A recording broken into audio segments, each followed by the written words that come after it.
Hi, I'm Brad Quirk from Quirk Apps. Let's take a look at how we can get you started with the basics of the Dependency Mapper.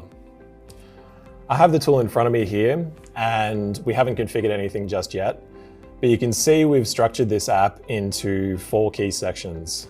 There's inputting your search query, there's choosing your dependency types, configuring your options, and then creating the charts themselves. So we'll go through those in just a second. So here we have the Dependency Mapper in front of us, and the first tab that you'll see is inputting our search query, which is something that uses a JQL input, which you can get out of the box in Jira, and you have different options as to how you tell us what that JQL query is. You can either input it directly into this tab here,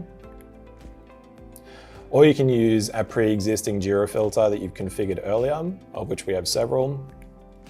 Or you can use the quick share link option, which is something that we'll explain in a future video. So in the second tab, we have the option to select our issue types and our issue link types that make up our dependencies.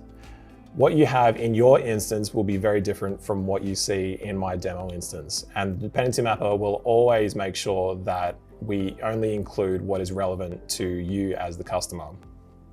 In this case, I'm only going to select the story as my issue type that I'd like to query. And for my issue link types, I'm only interested in problems or incidents and a person type of dependency. In the third tab, we have a whole host of options that you can use to further configure your dependencies and what is returned as a result in your charts. We're not going to spend too much time on this as we just want to get you started, but rest assured we'll have another video which will explore this in more detail. And now we're going to create our charts, and it's as simple as clicking this button over here. So what's happening is the Dependency Mapper is collecting all of your dependencies from your instance, filtering out anything that isn't relevant that you've configured, and voila, you have a whole host of dependency charts and insights that you can use to better control your dependencies.